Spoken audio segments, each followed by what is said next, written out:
Welcome, fellow viewers, to our podcast, Deepening Your Love in Crisis. Again, my name is Trisha Kim Walsh, licensed marriage and family therapist and emotionally focused therapist, and my wonderful esteemed colleague, Claudio Silva, certified emotionally focused therapist and licensed marriage and family therapist.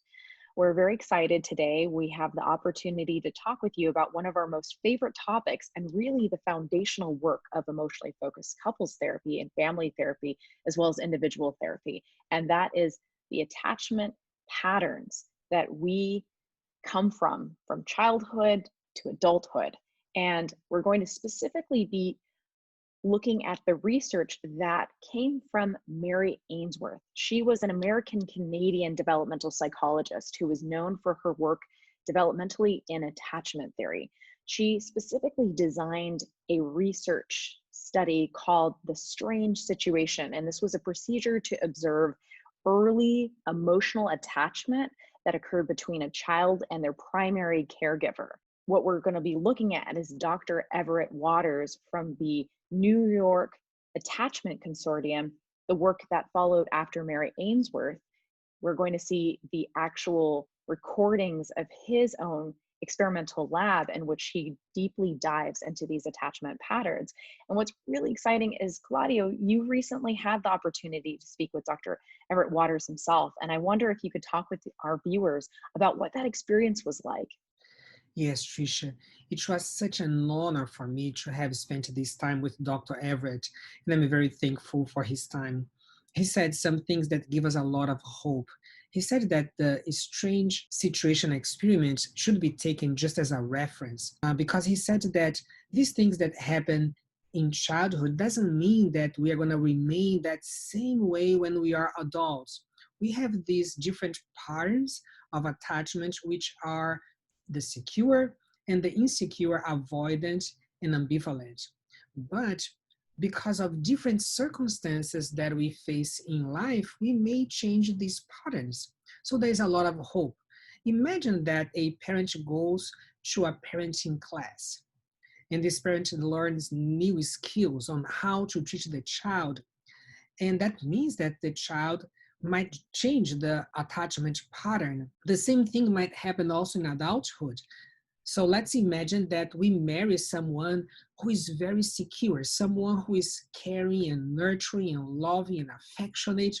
And through that experience, we change the view of others and also our attachment pattern. Yeah, and what I love as you were sharing with me about Dr. Everett Waters' work is we are having a better understanding, and this is the good news to the podcast that we really want to emphasize, is that as you understand your pattern, just like him as a researcher, you can get more curious of noticing and observing what you do, why you do it, where it comes from, and knowing it can be repaired.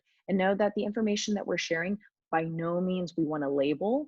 We want to make sure that parents understand that at a certain time in your child's life, there were a lot of extraordinarily difficult things that might have been going on, such as trauma for yourself, your family, or maybe even for the child.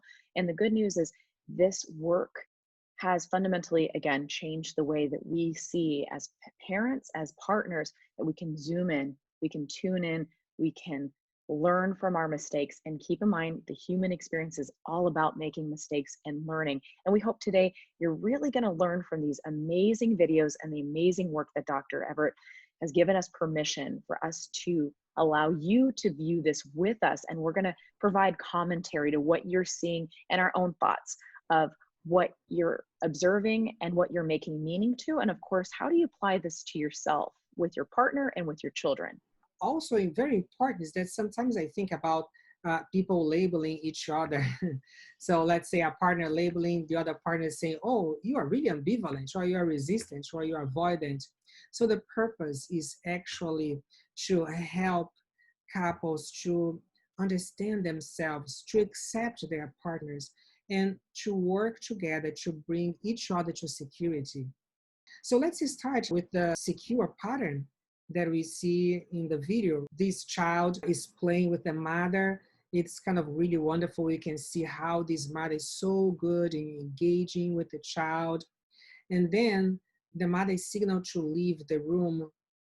And then she tells the child, I'm leaving the room for a while. And right on, the child is crying.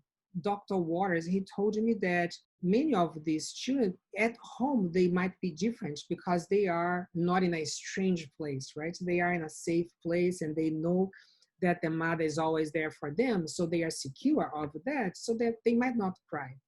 But in the room, in the strange situation, they might cry because they are in this different place. So that brings a little bit insecurity. We even have an analogy for that. Thank you for reminding me to bring you into my family's home and introduce you to my family, even let's just say for 5 minutes. You have a secure relationship with me. We're good friends and we're podcast partners. But then suddenly I disappear. I go away. You have no idea where I've gone.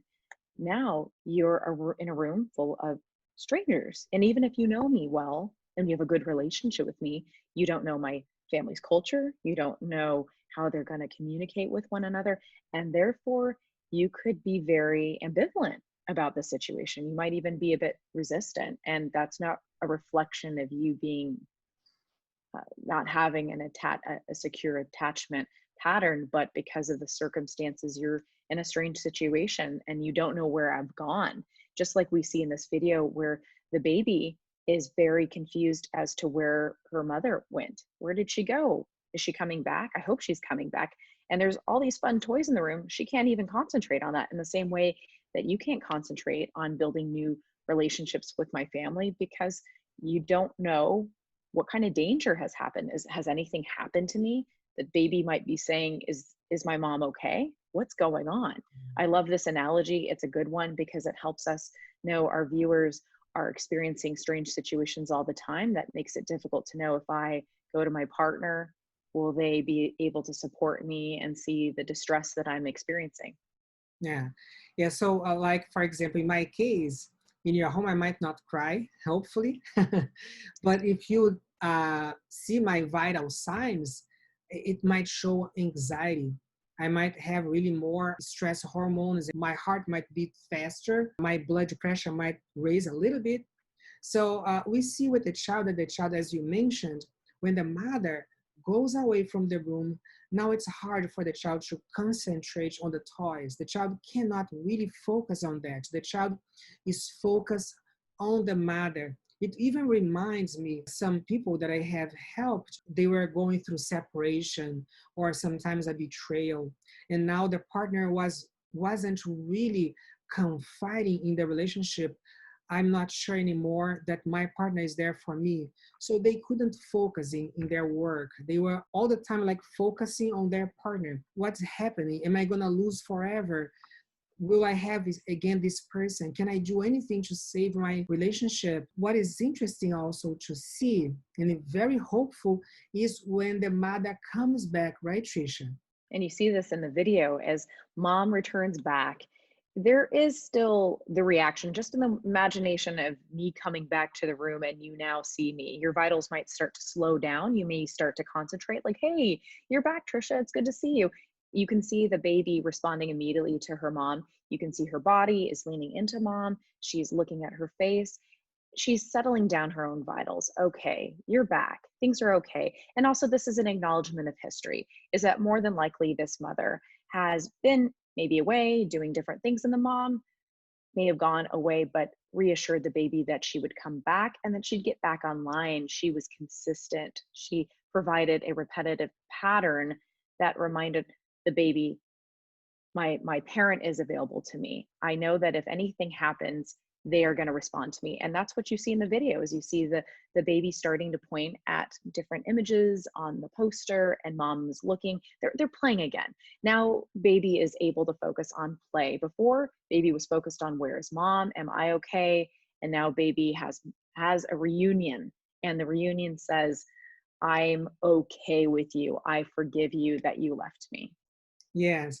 And what you just mentioned now about forgiveness, it's so important because we see that in relationships, both between children and parents and also in adulthood, there are always moments that we disengage, that we disconnect. This is normal, it's normal life. But well, what we see in security, the ability to forgive. the ability to reconnect, and it's fast. Like when mom re-engages with the child and mom is trying to comfort the child accepts the comfort. The child takes it. The child lets the comfort get inside, right? There is that forgiveness, and now the child is back on track, is already playing with the toys again, is focusing on the toys. And that's what we want to see in couples. And it's hard sometimes to reconnect. It's hard sometimes to forgive. It's hard sometimes to let that comfort get in. So this opens us now to talk about the two types or the two patterns of insecurity. So That's right. what do you think about starting with ambivalent or resistant? So what we're going to do is we're going to show you a video. What you're going to see happen is the same situation, strange situation. Parent and child are playing, interacting, and parent is sent away. Parent returns back again, not to distress the child, but to return. And in this circumstance, what you're going to be seeing is the insecure ambivalent or the insecure resistant response. What happens for the child is they are very visibly upset. There's no question about it. They are getting comforted by parent. You can see it in this video. And no matter what the parent is doing to soothe their child, they're giving toy after toy, and the baby is swatting it away, not interested. And how we can understand this is the ambivalence. You can see in the baby's response that he is holding on to his mom, which is creating the comfort, that contact comfort we've talked about in our previous podcast.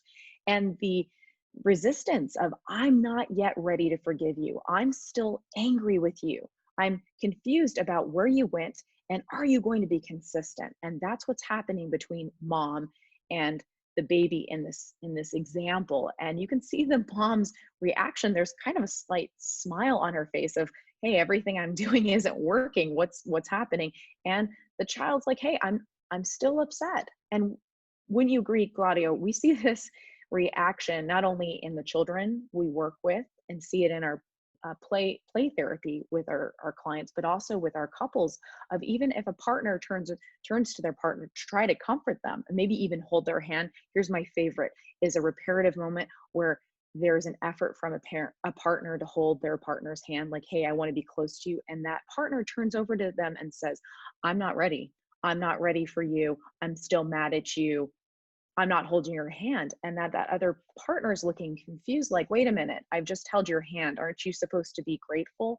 The same reaction I see with that parent of, wait a minute, I'm giving you a toy. You're not responding to the toy. This is those two types, that ambivalent and that reaction of, hey, wait a minute, you're here with me, mom, but I'm not yet ready to play with you. I'm still upset that you left me in the first place. So I'm going to address that first, is this is the ambivalent resistant pattern that we see in this video. And I see these also with my couple. Sometimes that there is someone who is complaining about the partner being distant, being disconnected, being cold.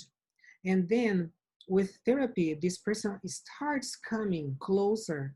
And then the person gets to a point of saying, I'm so sad that I have hurt you in the past. I really love you. You're so important to me. And then when I process that with a partner, I ask, how was that for you? He or she is saying, I love you, you're important to me. I'm so sad for what happened, for what I have done. And then the person says, I don't believe you. I don't believe you. This is not true.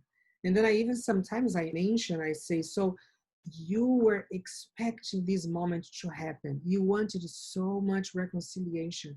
You wanted to feel loved. You wanted your partner to take ownership. And now your partner is just doing that. But you cannot accept. Yes. And then I even validate, because it's something new, right? It's something that they are not used to. Someone who is showing compassion, is showing love, is engaging, but it's hard for them in their brain. Their brain might tell them, don't trust. Remember what happened. He or she might again betray you, might disappoint you again. So don't let it in. So sometimes it's kind of hard to forgive. So it's resistance. It's there for you, but you are resisting it. you are doing this unintentionally, right? So the partners we work with, they are not doing that on purpose. It's just difficult for them. It might take time. And this is where we really understand ambivalence. There's a part of you, and I say this to my couples, there's a part of you that really wants to believe your partner can be trusted. Am I getting you? And they say, yes, yes, I really want to be close to them. And there's also a part of you in the back of your mind that's saying, I can't trust this. I'm going to get hurt. I need to close myself off before more danger gets me. I know what this is like because, and not always, this has happened in the past. And I usually ask them and say, is this familiar? Have you had this happen with family? Have you had this even with your parent? And they say, yes, it has happened. And I'm just so afraid, scared that if I really show how much this is painful, they may permanently go away. And that is the greatest fear that we're seeing with these babies is what if you don't come back? So let's talk now about the secure avoidant pattern. Mom goes away, couldn't really see if the child cried, and then the mother comes back to the room. The child is kind of looking down and is really sad. So what I noticed here is that the child was by the door waiting for the mom to come back. But when the mom enters the room, the child looks down and doesn't really engage. And when mom tries to pick up the child is totally disengaged. People might think, well, this child doesn't care. But this is something that Dr. Everett points. The child is not really showing the emotion, but inside the child is very emotional because it can be seen through vital signs like heartbeat, stress hormones. This is what happens, Trisha, with couples on many occasions that you have someone who doesn't show the emotion. And when that person doesn't show the emotion, you think, well, this person really doesn't care about me. This person is ignoring me. This person is just withdrawing, doesn't have anything to do with me. That might be a way of dealing with the problem, dealing with the relationship when the person doesn't feel really confident about that connection, and the person might just withdraw, but it doesn't mean that the person is not feeling. Exactly. I mean, there's a sense of trauma that we see happening for the baby is the baby's body physically is removed from the parent, right? That contact comfort. There's a, I'm not sure if I can trust you at all. And there's, like you said, the hands are up, the chest is away, the hands are down. I mean, there's one point and it is heartbreaking to see the baby almost putting their face in their hands, like almost to cry. And this is what the avoidant experience of an adult can look like. You see these individuals, I see these individuals in the room is they can get tearful, they can get very emotional, but in the face of danger, they have to keep it to themselves and they retreat. It's almost as if they've gone into a hole within themselves and they're closing off like, don't hurt me. I'm going to build a fortress around me. You can't get to me. I won't let you.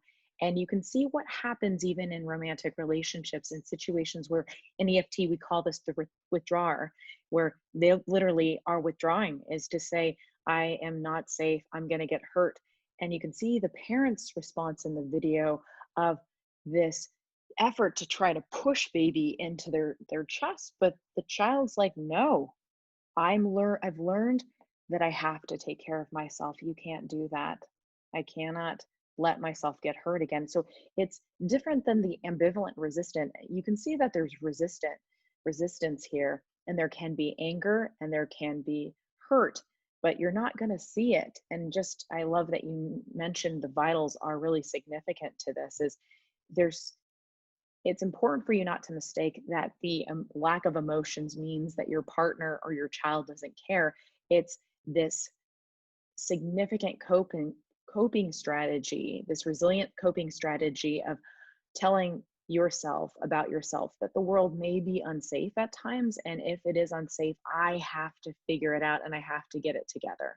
Yeah, we see how couples, like for example, that we work with, they have this opposite attachment patterns, that when one of them is ambivalent or resistant and then the other is avoidant, how they are the opposite. And I see in the room sometimes, like, I see the avoidant, the resistant one wants the avoidant to engage because that's what they want all the time. This person is all shut down and I want them to say something. I'm saying all the time.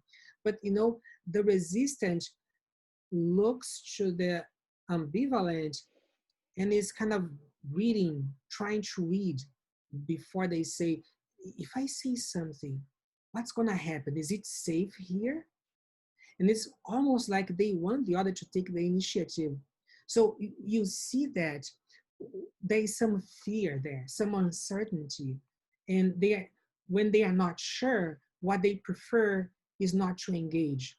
And sometimes they might be angry, like they might explode, but they actually don't want to explode at all. They want to keep things really shut down because they are afraid of doing something that will cause the other person to be resistant, right? But the thing is that the fact that they don't engage and they stay quiet will actually cause what they don't want. What they think is that, if I don't know how to say something, if I don't know how to engage, how to react, I just stay quiet. But staying quiet might be even worse because the other person is going to think, well, you're ignoring me, you're not there for me, so I don't feel happy in this relationship. Exactly. And we hope that this has been very helpful for you because our efforts, and we're going to continue to connect this as an overarching theme around attachment patterns and how they have such deep meaning in crisis, right? That is the name of our podcast, Deepening Your Love in Crisis. We're hopeful that as you're listening and being curious of patterns, to know that when you're able to understand what is happening inside of you, then you can do something different. And when you're doing something different, it can create acceptance, it can create forgiveness, it can create healing. And this effort that we have today is helping you start to name, okay, there's secure, there's ambivalent resistant, and there's avoidant. I'm wondering, how am I showing up right now? How did I show up? How am I showing up with my children? How am I showing up with my partner? We hope that you understanding your attachment pattern will help you start to get more aware and not labeling yourself. Again, the efforts today is not to label, but to more have a point of reference and language that you can start to explore, whether it be with a professional or yourself. Finding more information just helps us to have a lot of understanding, a lot of empathy, and a lot of awareness of everything that we do often has a really good reason for why we do it. And if we can start to name what we're doing, that's also going to help the person in front of us understand why we're doing it, whether it be your child really being understood or your partner being really understood. And most importantly, we want to make sure you are getting understood. Yes, and also to think that there is hope, right? We can always change, as we see in our offices with families and with adults. So we really thank everyone for attending to this podcast, and we want to see you again in our next one. Absolutely. Please stay safe and thanks so much for watching. We really appreciate you.